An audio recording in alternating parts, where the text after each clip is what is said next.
You've just landed Inside LaunchStreet, the innovation podcast, where we interview top innovators out there shaking things up so you can innovate and differentiate and get further, faster in this crazy, cluttered world. And now, innovation thought leader and your Superfly host, Tamara Kleinberg. What's up, LaunchStreeters? I bet, like me, you are looking around at the retail world and thinking, man, things are changing fast, but how do I tap into and take advantage of this massive shift?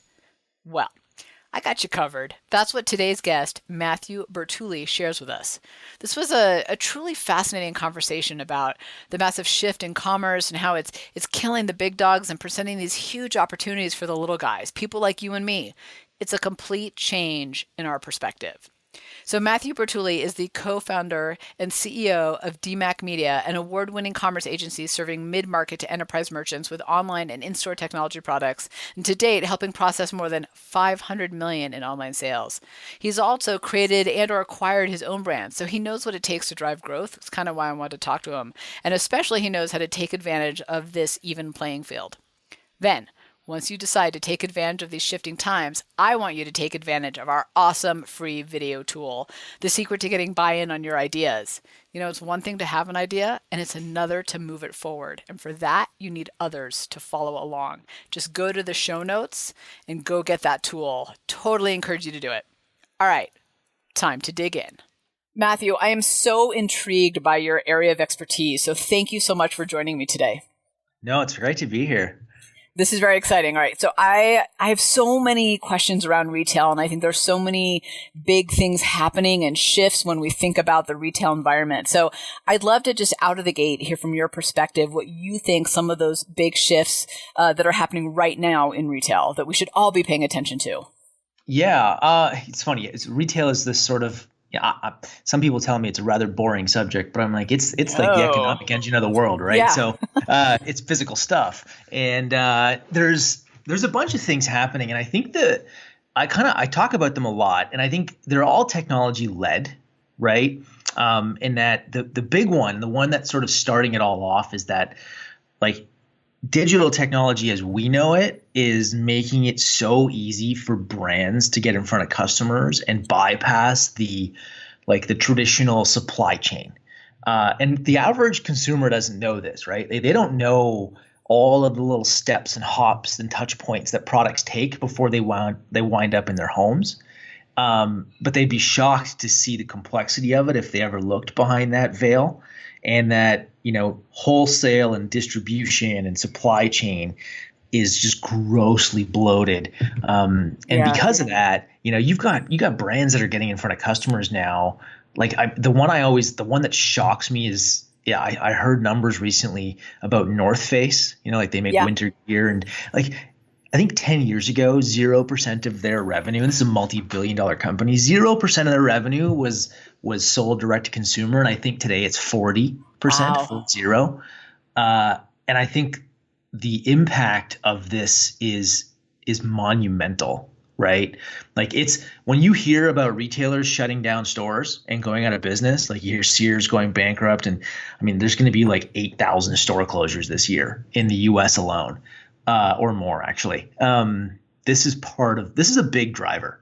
That's so incredible to think and that shift happened in some ways kind of fast. And, Sure. I think you're right. We kind of forget that for the longest time, retail was the gatekeeper. They kind of decided what we had access to as customers. Yeah. And not anymore. Yeah. And I have to ask you about this because, I'm a shopper and I actually don't like to go to the mall, but I go sometimes, but here's what I found fascinating. It's happened a couple weeks ago. I had to go to the Apple store. I dropped my phone and busted the whole thing wide open. So I made my appointment at the Genius Bar. I go to the mall, and first of all, I have to pay for parking. So that's problem number one. So they just implemented that where I live. And problem number two is I'm going through the mall, and I'm struck by the fact that most of the stores are downright empty, except for the people working there, except for 3 stores. The Apple store, there's a Peloton store, the bicycles, and there's a Tesla store where you can try out a Tesla or get inside a Tesla. And my mind was a little bit blown, like, wait a minute, what's happened to the quote unquote retail environment where these are the only 3 stores with people in it? Yeah, there's so much more at play too than just, brands going direct, because a lot of the stores you see in a shopping mall, they are actual vertical brands, right? Yeah.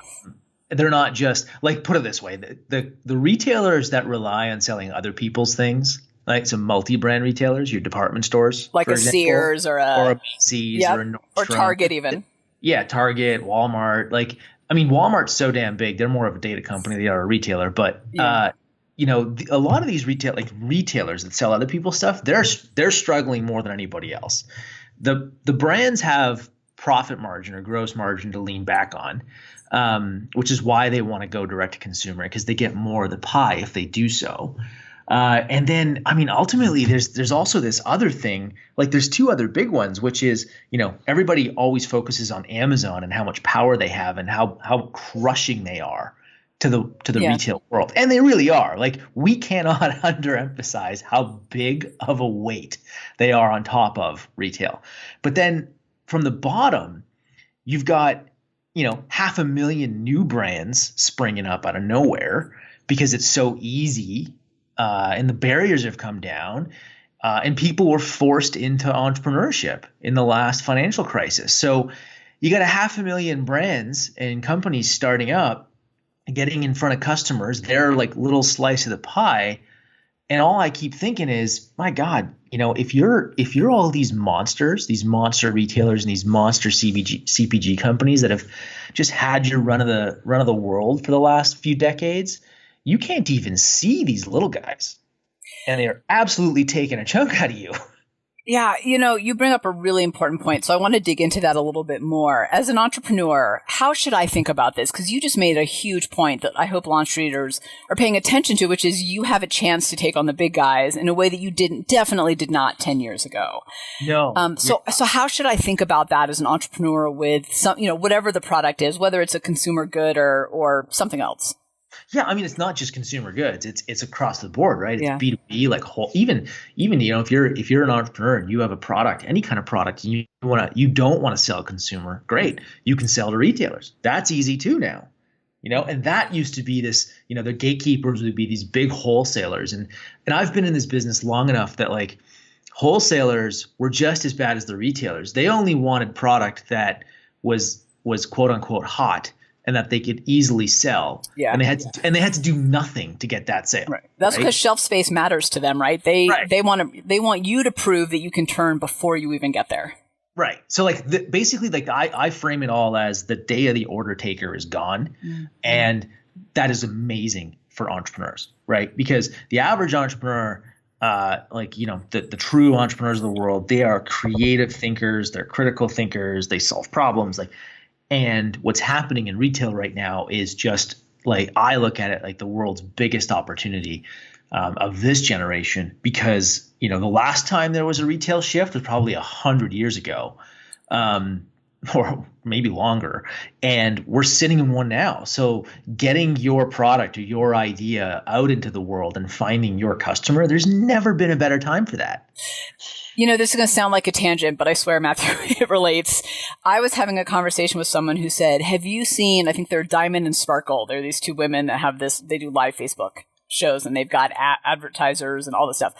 And I went and I looked, and they have over 1 million followers. And I thought, wow, I didn't even know about them. They weren't on my radar, yet they've got 1 million fans already. And I think that just kind of, the reason I bring it up is I think that kind of proves your point of it's never been easier to get in front of the people who need to know about you or who want to know about you. You don't need everybody. You just need your slice. Yeah, totally. And I mean, there's no shortage of influencers, but there's no shortage of content, right? And information. There's totally a shortage of good quality. Right. So information versus wisdom, right? Or knowledge versus wisdom. And I think I think this is not a tangent. I think it totally applies to the world of trade or commerce or retail or whatever the hell we want to call it. Because it is these people, it is the Diamond and Sparkles of the world that are opening up new markets to brands, and or they're building their own. Mm. That's right. I think they're probably doing both. I haven't actually fully watched the videos. I was blown away at the fact that they had over 1 million followers and I'd never heard of them. Right.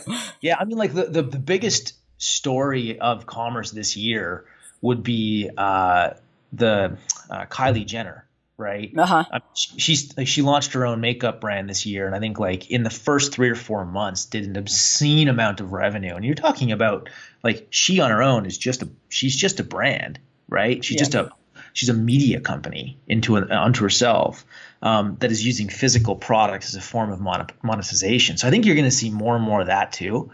I mean, that's just it. It's because the old guard is struggling. There is so much room to insert yourself into the game now, and build real businesses. And I think that's the cool thing. These aren't fly by night. Yeah. So, I was just reminded of a conversation I had with an old client of mine at a food company. And one of the things, this was maybe 3 months ago, and she was saying to me, one of her big frustrations is to get her products on the shelf. And this is a major $1 billion company, not a mom and pop.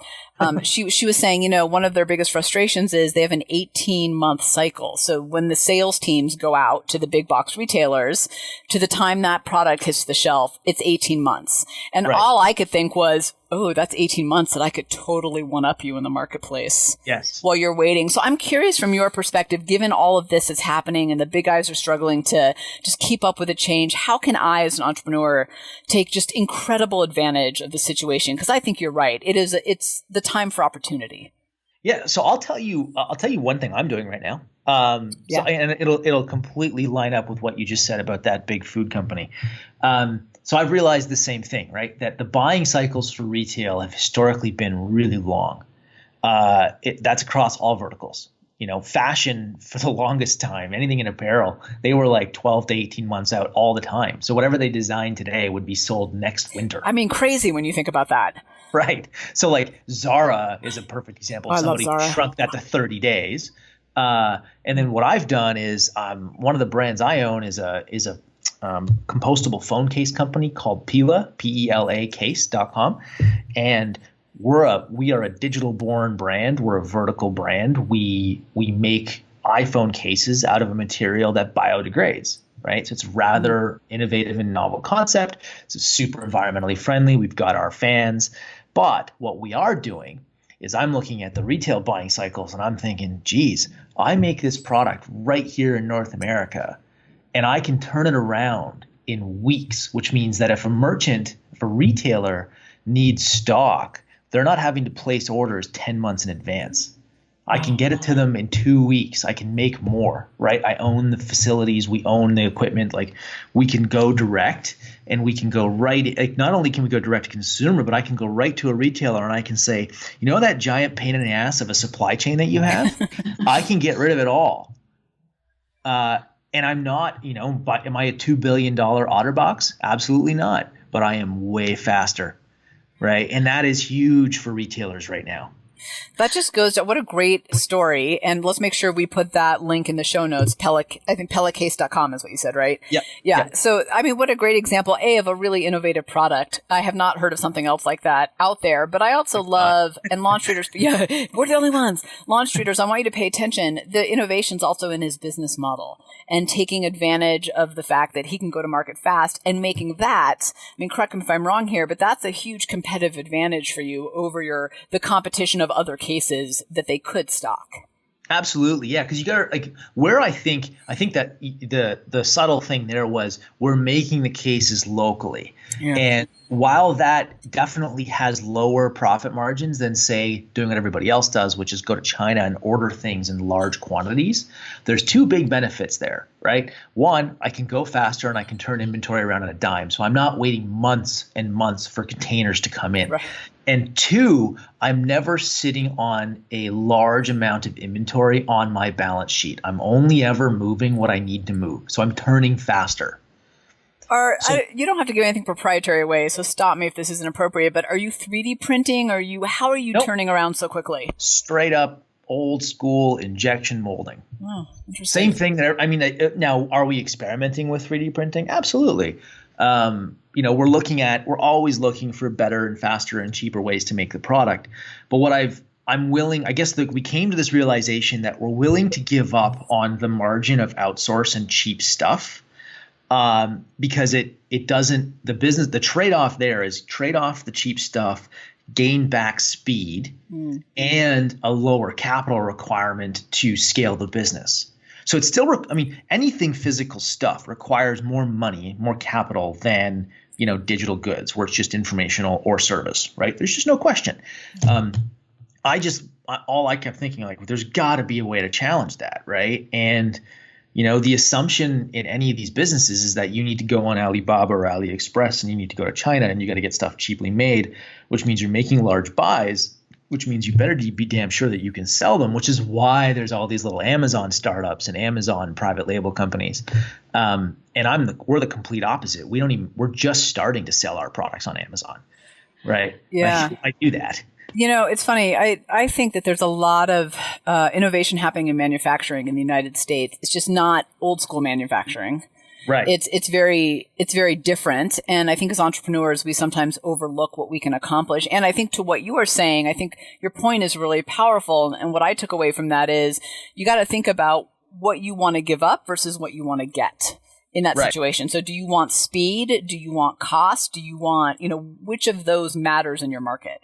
Right. Yeah. And those things change over time. And I think that's like, I'm a big fan of, like, I'm not a business plan guy. I'm a roadmap guy. Like, I like to know 12 to 24 months out kind of what do I think I'm going to be focusing on and where are we going to start trading off different things? And that's how we deploy our limited resources and our limited capital, right? Because we all have limitations, and I think constraints are really healthy and good for business. Like, that's what makes a good entrepreneur is you work within the constraints to achieve a result greater than the constraint.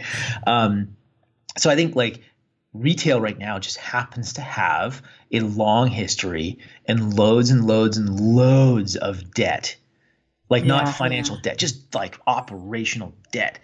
And I look at that and I just see this wide open ocean, blue ocean of like, wow, these guys are they're dying and they need to die. And that means that, the entrepreneur can come in and really do well. Well, I love what you're saying here about the fact that, the shifts in the marketplace and the quote unquote death of as we know it is a huge opportunity for the rest of us. I want to flip it a little bit because, we do a lot of work with entrepreneurs and getting them. And I'm with you. I'm not about the long business plans. I like the roadmaps. What are we going to do? How are we going to do it? What's coming next? You can't do everything at once. But, I often hear from entrepreneurs of, especially when they're at the 72 pallets in the garage stage, of, I just needed to get into those big retailers. Once that happens, right, I'll hit it big. And it's really the opposite of everything we've just been talking about. But I'm curious, to flip it a little bit, what mistakes in either perception or action that you see entrepreneurs take when they think about retail? And you're talking about a much bigger scope than just a store when you say retail. So, but what are those mistakes? Let's pick on the one you just said, because I think that's an important one. Like a lot of product companies that are trying to get into big retailers, I think the big mistake they make is they go at it a little backwards. Well, they go at it the way that they've been told and advised by old retail brains. Right. The advisors who have been in the business too long, those guys. Right. Yeah. So like that people problem it's another type of debt that the entire retail industry has, which is it's been around so long. There's a lot of people, very smart people that have been in it for so long, but they're still operating off the old playbook. So if you're a product, or if you're a product company, your brand, and your strategy is to get into big retailers, right? Some of those retailers aren't going to give you a lot of wiggle room with how to get in there. Like some retailers only buy through approved distributors. So you got to work through the wholesale channel. But that's not all of them. Some of them want to go direct. Some of them want to bypass the wholesaler and get some of that margin back themselves. That's step number one. Step number two, or piece number two, where I think a lot of brands and product companies make mistakes when they work with retailers, is they're going in with what's good for them, which is, hey, Walmart, I want you to buy those 72 pallets of stuff in the garage. Instead of going into a retailer, because Walmart's probably not the right example, but go to a mid-sized retailer and approach them with, how do I make this a deal? Because you're a relatively unknown company, right? So their worry is that you can't do it. How do I make this so win-win that they can't say no, right? And that's where I think that a product or a brand that has their own direct-to-consumer channel and their own audience, when they walk into a retailer and they say, listen, I'm going to sell you 100,000 of my phone cases. not only am I going to do that, are you going to buy them? But here's what I'm going to do for you. I'm going to take part of my media budget that we spend on direct consumer, and I'm going to push those people to your stores. That's great. Right. And then because I have my own sales channels, I'm on direct, I have Amazon, blah, blah, blah. I'll if you can't sell the product, we'll come up with a way that we work together to get that product into my channels. Like, what retailer says no to that? Right. Right. Like, because they're used to getting pitched like, hey, I just want you to buy this product. And if you can't sell it, too bad. It's going to sit on your balance sheet, and I'm going to contribute to the all of you guys going out of business. Like, who buys that? That's a great sales pitch. I'm in. Right. So I think that if you reframe, if you're a brand, if you've got an idea or a product and you've got inventory and you're confident that the product is good, I see the first thing is like build your own audience and find out who that customer is. And then when you approach, like what I'm doing now is when I approach retailers with our product, I'm going in and saying like, I have this audience. Is this audience somebody that you want? Like for Pela, we're 84% women and 78% under the age of 30, which is basically the millennials. Yeah. And every retailer and their grandma wants that audience, right? So I think that when you go in armed with your own data that supports the retailer's business, you're telling a different story than everybody else. It's the whole what's in it for them. We get so wrapped up as entrepreneurs in our own features and benefits and why our product is so great. But you're right. I mean, that doesn't tell them really what's in it for you as the person selling my product. And if I can bring you a built-in audience, oh my gosh, like that's amazing. Yeah. I mean, one of the best things I ever where I got all my best ideas are stolen. Or somebody else's, right? Well, didn't Einstein say that, or someone said that about creativity is just stealing other people's ideas? Yeah. I'm like unabashed about it. We're partners, like my main company, Demac Media, we're partners with Shopify. Shopify's a pretty well-known business. But the thing that struck me, the one thing they said a few years ago at their annual conference was the reason they're successful is because they create more economic value than they capture for themselves. Right? And that's in their partner network, their app ecosystem, everything, for their merchants. So Shopify only captures, I think, 30 or 40% of the economic value that they create in the world. So they're creating way more than they get, right? And that's why they continue to be this rocket ship of a company. And what I took away from that wasn't good for Shopify. It was, how do you do that? How do we do that? So physical product brands and retailers, like people who sell stuff, how do you do that? How do you create more value with your product than you capture? So how do we do that? Lots of ways. I think another great example would be so let's flip it. So we've been talking about people who make their own stuff, brands, right? Yeah. Whereas a lot of the mom and pop companies out there are main street retailers who sell other people's stuff. So what do they have, right? Because they don't have margin. They're selling other people's things. What they have is customers. What they have is stores. And what's valuable at those stores? Like right now, not a lot, except for one thing. They've got data. They have actual consumer behavior data.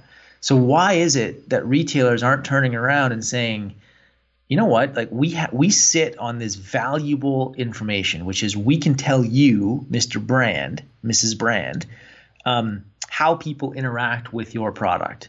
How is it doing in the real world? You don't have that, the average brand does not have that. Why aren't they selling that? Why not turn around and sell that information back to the brands? It's fascinating that you mentioned that. And in my 20 years of innovation, I've done a lot of new product development for, Fortune 500 companies. And one of my biggest frustrations always was, why are we so removed from the customer? Right. I get that, to your point, the supply chain is bloated. That's why we're removed. And then we'd have to go spend hundreds of thousands of dollars to go get direct to the customer when we've got this store that should have this information that we have to then go out and get it. And it boggled my mind. It never made sense to me. Yeah, it's because retailers always think of themselves as my business model is to sell product. And I think what's shifting is the business, like the whole business model is going to go up and it's going to flip on its head, because e-commerce, if it just stays doing what it's doing now, which is still not great, right? Yeah. It's going to be like 25% of all retail in the next 5 to 8 years globally, right? So like that's just coming out of retailers' pockets. That's not like out of physical retail. That's not new dollars. It's just cannibalizing the whole food chain. So if you think of it that way, and you're a mom and pop or an entrepreneur with physical stores, and you're operating in a bit of a traditional business model, you're going to have to burn some part of that house down at some point here, right? Yeah, you are. and if we can accept that, then the next logical step is, all right, let's put the entrepreneur hat back on. What else do I have that's valuable other than the stuff, right? And I think that we're in a world now where data is becoming very much like gold, and it's, and retailers do sit on a lot of it. They don't know what to do with it most of the time. Yeah, but they absolutely have a lot of it. But what I am really kind of taking away from this conversation with you, Matthew, is like think about the opportunity in this shift, number one, and number two, think about what gold mine you might have. You may not even know it. But there's some way. And actually, I'm going to add a third, the whole thing about Shopify. I love, we always talk about add more value than the money you get kind of thing. But really, how do you create a bigger economic ecosystem than even what you're just a small piece of that pie? That's how people stick with you. Yeah. Yeah. I mean, like there's a local small grocer where I live, which is just outside of Toronto. I knew it. I was like, I heard the out and about. I was like, is he from Canada? Yeah. I spent enough time in the States that it's sort of been like, I guess sanded down, but yeah, it's there. And like Canadian sneaks out. So there's a local retailer here in my town they compete head on with Whole Foods, who was just bought by Amazon, right? So they're a 10-store retailer. And what they do better than anybody is they've built like true community around their stores. And they did that by their stores. I think like a good chunk of their store is actually just dedicated classroom space where they have like a full packed schedule where people can come in and learn how to make smoothies and salads and like all of the health food that we would all love to know how to actually make taste good and make those kale chips. Done a great job, right? So what happens is like they educate first. They create a ton of value for their potential customer before that person ever buys a damn product in their store, and then those customers in turn have a loyalty to this building, to this brand that they don't even know about because they're helping the customer before they ever ask for money in return. Well, and I think that the other powerful part of that story is they've found a niche. They know they're not going to compete with Whole Foods, right? That's really not possible, right? They're a powerhouse. So where can you fit in a place where that need's not being met? Yeah. By the places like Whole Foods, which is so I'm curious because we've kind of started talking a little bit about online. What brands do you think are doing really well online, whether that's big or small? I mean, I think like the one that always sticks out, well, there's so many of them. Online, I love Swell bottles. Those like the water, those things. What a company, right? And like multi-channel, like all over the place. Online, great business. In store, every store's got them. Great business. I think Movement watches, MVMT. Another great brand where like who would have thought that you could build a $50-60 million watch brand? Who knew today, right? Like, and that's again direct to consumer, just good product, good design, good everything, and just great execution. So like. And there's so many, right? Like, and I look at it like, I think the other thing that I always like to talk about with entrepreneurs, especially young entrepreneurs, is like these brands, these examples, these success stories, these aren't billion-dollar businesses. These are 10 million, 20 million, 5 million, 2 million, 50 million. Like they're nowhere near the old definition of retail success, which was like you needed to build a Ralph Lauren or a Michael Kors or a Tory Burch. Like those were what everybody was striving to do. These are in the traditional American sense of success, these are singles and doubles. These are base hits. However, there's lots of them, and that should encourage people because that means that like your chance of building a really great $10 million business is so much better now than it was 10 years ago or 20 years ago. I'm glad you mentioned that because I think sometimes we look at the cover of, Success, Inc., Fast Company, and we see the $1 billion Silicon Valley guys. And that's what we think is success. But you're right. I mean, wow, to build a $20 million company and the number of people you get to employ because it's huge. And a lot of those companies that you mentioned, I think others, these entrepreneurial dreams started with someone saying, I have a problem or I see a gap, and I'm going to figure out how to solve it. And, we kind of forget that once they get to a certain size, we forget that they started with one or a team of people going, I think there's a better way. Yeah. This is why I love the podcast movement. This is why I think they're actually, so let me back up. I think that the big problem is you're right. Like that you turn on the news, you go to Inc. or Entrepreneur or any, like, pick a major media company. They're in the business of getting eyeballs, and nothing gets eyeballs better than big dollar signs and big success stories, right? Or fear. It's one of the two. So, they're either covering a hurricane or they're covering Amazon. That's it. I like the way you said that. I don't mean to laugh because there's so many things going on right now, but you're right. Amazon is a hurricane. So they're covering one of the two.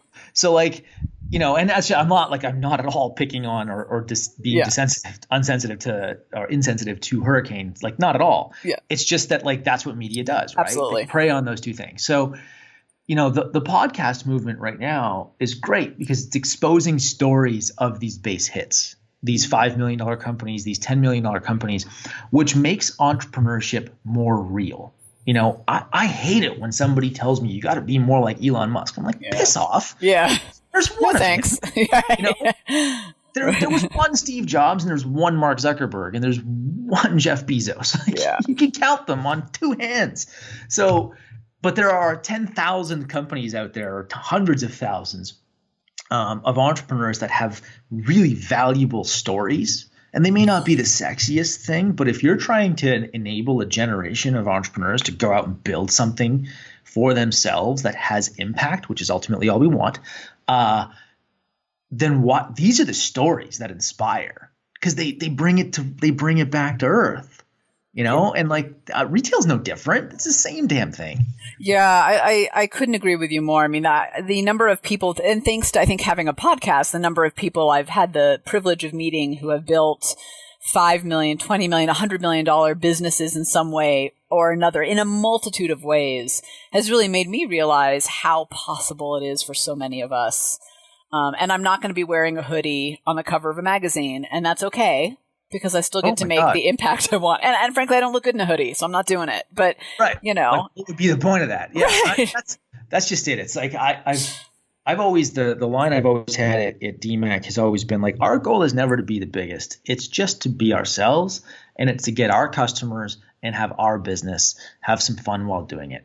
And I always sum that up as like growth for the sake of growth is a really stupid objective. Yeah, no, you're right. I want to talk a little bit about your business actually before we run out of time.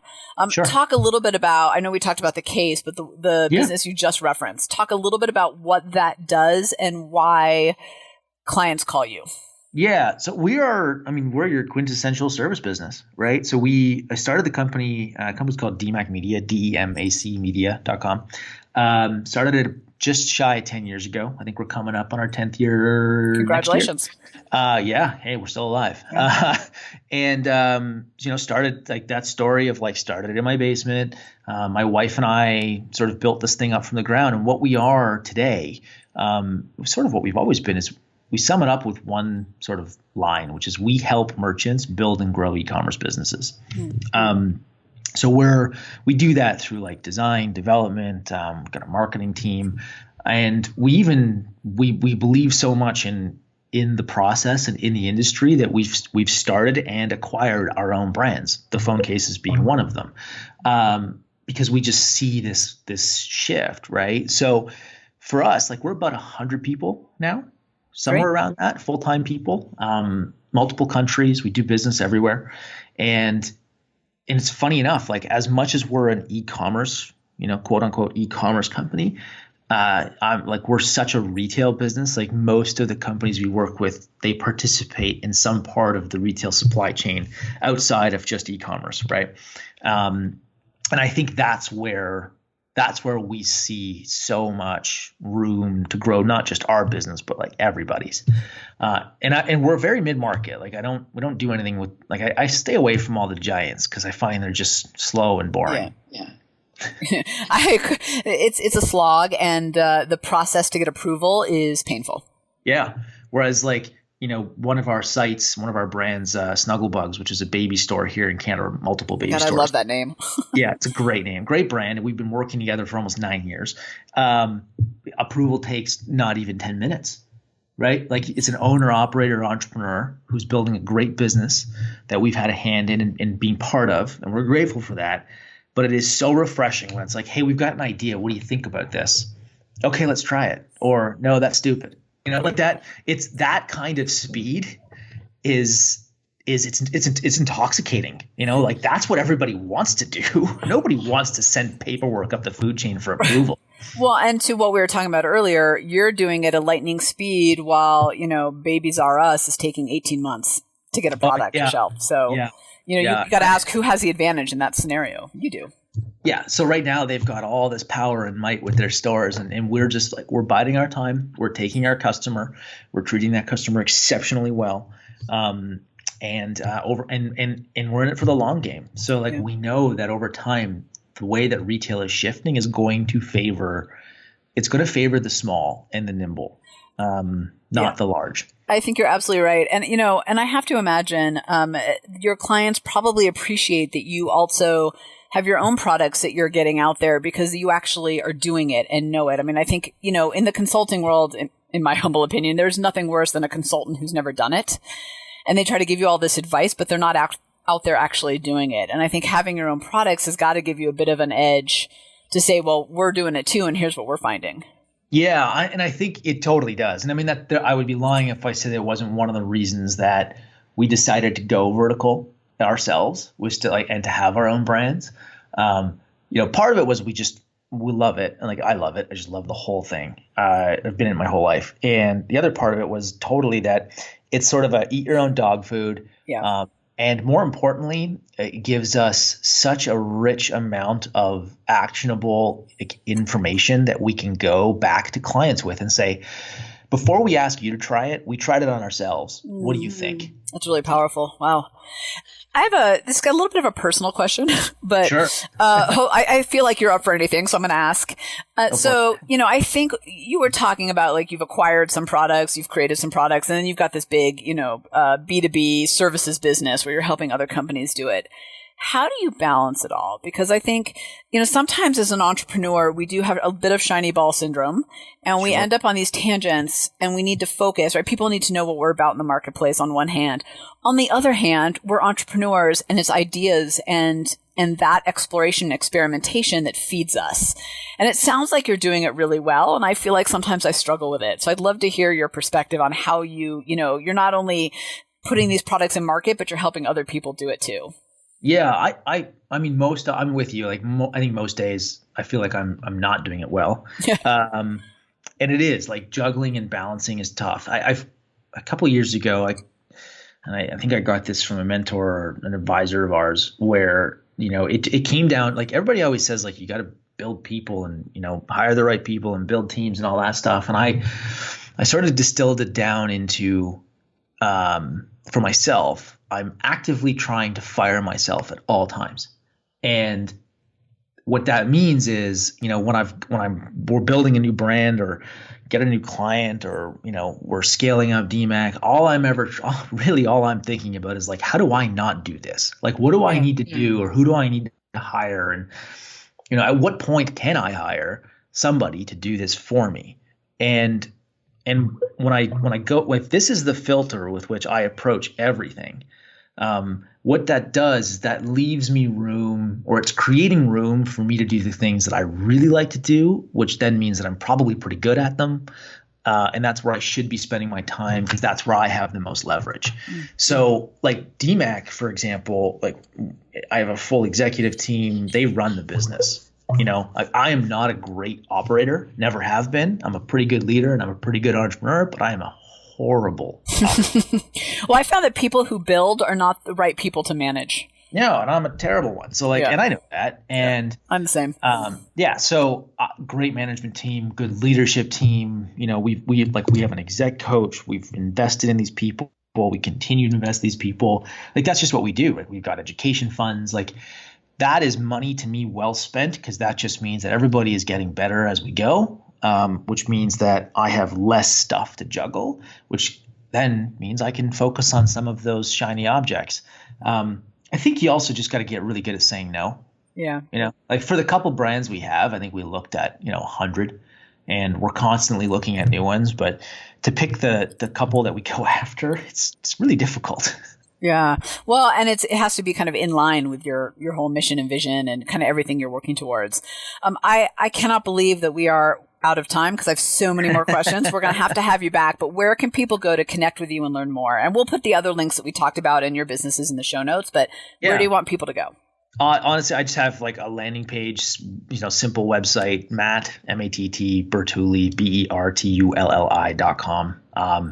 That links out to all the fancy interwebs locations like Medium and Twitter and Instagram and all that other crap. Awesome. Last question. What's the one thing people would be surprised to learn about you? It could be hobby, passion, experience.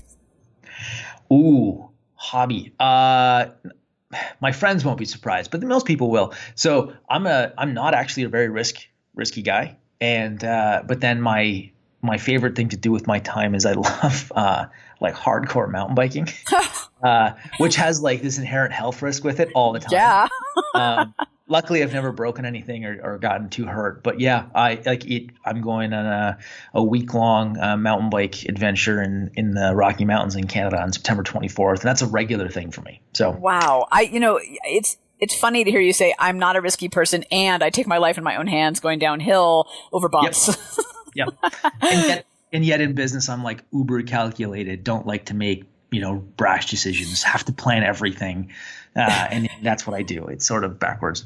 Yeah, well, I think on that, I'll just say very quickly, one of the things I've learned about being an entrepreneur is the smart entrepreneurs figure out how to take a leap with as little risk as possible.